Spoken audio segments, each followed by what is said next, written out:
the U.S. military will not conduct a jet flyover above the AFC Championship game between the New England Patriots and Jacksonville Jaguars on Sunday because Democrats voted to shut down the government, the Boston Globe reports.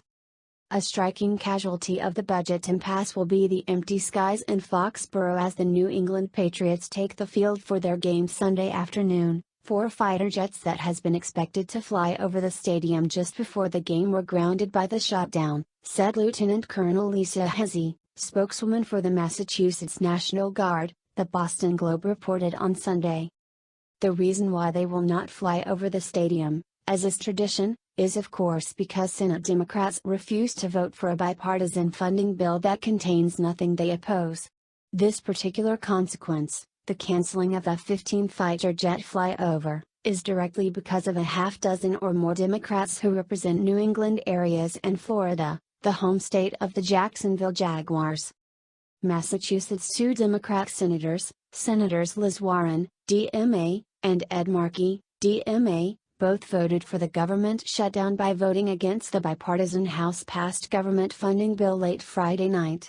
So did Rhode Island's 2 Democrat Senators Jack Reed, D-Rip, and Sheldon Whitehouse, D-Rip, as did New Hampshire's 2 Democratic Senators Maggie Hassan, DNH, and Jeanne Shaheen, DNH, and Connecticut's 2 Democratic Senators Richard Blumenthal, DCT, and Chris Murphy, DCT.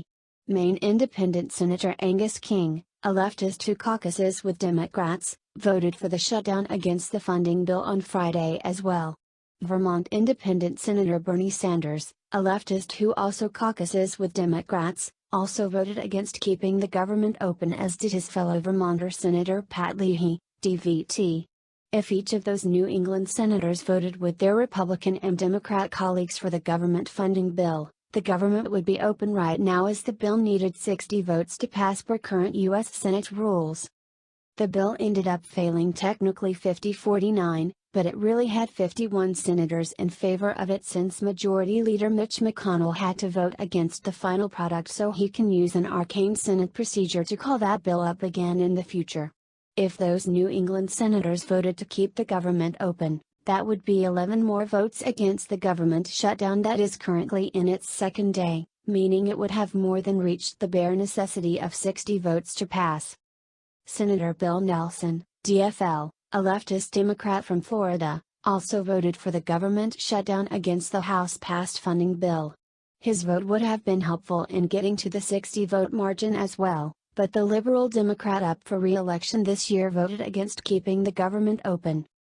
Sadly, while the bill did have majority bipartisan support in the U.S. Senate, as it did in the U.S. House the night before, Senate Democrats, under pressure from Minority Leader Chuck Schumer, used a procedural mechanism known as the filibuster to shut down the government.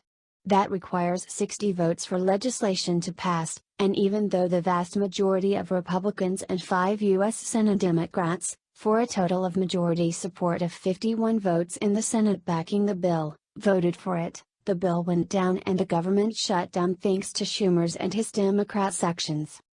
There are 2 ways forward from here. Schumer and his Democrats can vote for the bill they blocked so as to reopen the government upon McConnell calling it back up, or, as President Donald Trump said via Twitter on Sunday morning, McConnell could change the Senate rules so a simple majority which support the bill get it passed into law.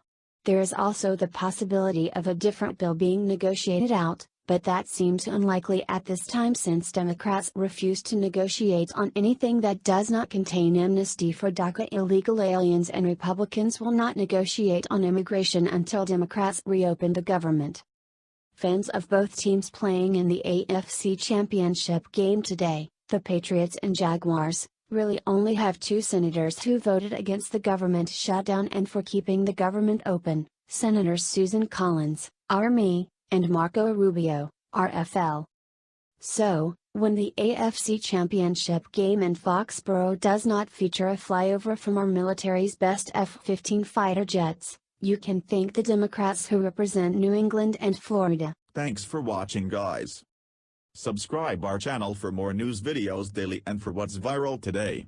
Also turn on post notifications and don't miss nothing. A thumbs up really makes me blessed.